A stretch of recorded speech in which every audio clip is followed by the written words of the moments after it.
ಒಂದು ಬಾರಿ ರಮೇಶ್ ಎಂಬುವನು ಇದ್ದನು. ಅವನು ಒಂದು ಕಚೇರಿಯಲ್ಲಿ ಕೆಲಸ ಮಾಡುತ್ತಿದ್ದ. ಆದರೆ ಅಲ್ಲಿ ನಿಜವಾದ ಕೆಲಸ ಒಂದೂ ಮಾಡ್ತಿರಲಿಲ್ಲ. ಅವನ ಪೂರ್ಣಕಾಲದ ಕೆಲಸ ಎಂದರೆ ಏನೂ ಮಾಡದೆ ಬ್ಯುಸಿಯಂತೆ ನಟಿಸುವುದು. ಅವನಿಗೆ ಒಂದು ಸ್ಟ್ರಾಟಜಿ ಇತ್ತು. ಬಾಸ್ ಕಚೇರಿಗೆ ಬಂದಾಗ Alt+Tab, ಯಾರಾದರೂ ಸಹಾಯ ಕೇಳಿದರೆ ಡೆಡ್ಲೈನ್ ಇದೆ, ಟೀಮ್ ಮೀಟಿಂಗ್ ಇದ್ರೆ ಸೋಮವಾರದಿಂದಲೇ ಹೊಟ್ಟೆ ನೋವು. ಅವನು ನಟಿಸುವುದರಲ್ಲಿ ಎಕ್ಸ್ಪರ್ಟ್ ಆಗಿದ್ದ. ಅವನ ಫೇವ್ರೆಟ್ ಕೆಲಸ ಏನು ಗೊತ್ತಾ? ಒಂದು ಇಮೇಲನ್ನು ಬೇರೆಯವರ ಹೆಸರಿಗೆ ಕಳುಹಿಸುವುದು.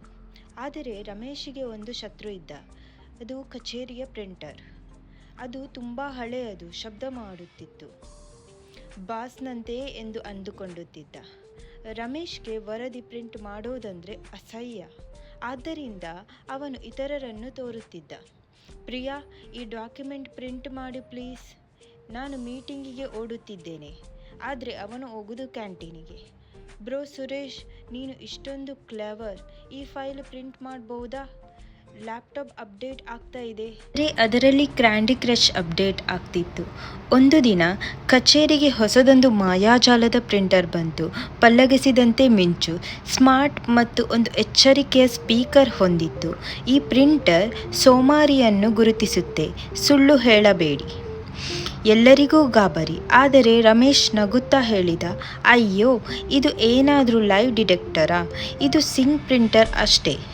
ಅದರ ಮೇಲೆ ಮುಂದಿನ ದಿನ ರಮೇಶ್ ಪ್ರಿಂಟರ್ ಬಳಿಗೆ ಹೋಗಿ ಹೇಳಿದ, ರಿಪೋರ್ಟ್ ಪ್ರಿಂಟ್ ಮಾಡು. ನನಗೆ CEO ಜೊತೆ ತಕ್ಷಣದ ಮೀಟಿಂಗ್ ಇದೆ. ಪ್ರಿಂಟರ್ ಒಂದು ಸಲ ಬೀಪ್ ಮಾಡಿತು, ಮತ್ತೆ ಮಾಡಿತು ಮತ್ತು ಶೀಟನ್ನು ಔಟ್ ಮಾಡಿತು. ನೀನು ಸುಳ್ಳು ಹೇಳ್ತೀಯಾ? ನೀನು ಸಮೋಸ ತಿನ್ನೋಕೆ ಹೋಗ್ತೀಯಾ? ರಮೇಶ್ ಕಣ್ಣು ಬಡಕಿದ. ಸರಿ, ನಿಜವಾಗ್ಲೂ ಡಾಕ್ಯುಮೆಂಟ್ ಪ್ರಿಂಟ್ ಮಾಡು ಪ್ಲೀಸ್. ಪ್ರಿಂಟರು ಮತ್ತೊಂದು ಶೀಟ್ ಹೊರಹಾಕಿತು. ಮೊದಲು ಕ್ಷಮೆ ಕೇಳು, ನಂತರ ನೋಡ್ತೀನಿ. ಅವನ ಸುತ್ತಮುತ್ತಲು ಜನ ನೋಡಿದರು. ಕೆಲವರು ವಿಡಿಯೋ ಮಾಡುತ್ತಿದ್ದರು. ರಮೇಶ್ ಮೌನವಾಗಿ ಅಡಗಾಡಿ ಹೇಳಿದ, ಸಾರ್, ಮಿಸ್ಟರ್ ಪ್ರಿಂಟರ್, ಸಾರಿ. ಜೋರಾಗಿ ಹೇಳು, ಸಾರಿ ಮಿಸ್ಟರ್ ಪ್ರಿಂಟರ್. ಎಲ್ಲರೂ ಚಪ್ಪಾಳೆ ತಟ್ಟಿದರು. ಆದರೆ ಕರ್ಮ ಇನ್ನೂ ಮುಗಿದಿಲ್ಲ. ಅದೇ ಪ್ರಿಂಟರ್ ಏನು ಮಾಡಿತು ಗೊತ್ತಾ? ಅವನು ಫಾಸ್ಟ್ 6 ತಿಂಗಳ ಇಡೀ ನಕಲಿ ಇಮೇಲ್ಗಳನ್ನು ಹೆಸರು ಬದಲಾಯಿಸಿ ಕಳುಹಿಸಿದ. ಎಷ್ಟೋ ಬಾರಿ ಎಲ್ಲವನ್ನು ಔಟ್ ಮಾಡಿದ, ಸರ್ಕಾಸ್ಟಿಕ್ ಟಿಪ್ಪಣಿಗಳೊಂದಿಗೆ.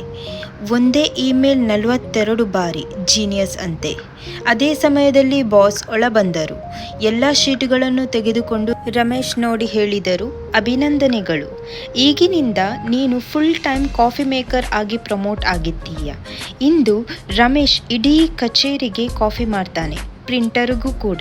ಯಾಕೆಂದರೆ ಯಾರಿಗೊತ್ತು ಮತ್ತೆ ಏನು ಔಟ್ ಮಾಡುತ್ತೋ. ಈ ಕಥೆಯ ನೈತಿಕತೆ, ನೀನು ಜನರನ್ನು ಮೋಸಗೊಳಿಸಬಹುದು, ಆದರೆ ಕರ್ಮ ಎಲ್ಲರನ್ನು ನೋಡುತ್ತಿರುತ್ತದೆ. Thank you for watching.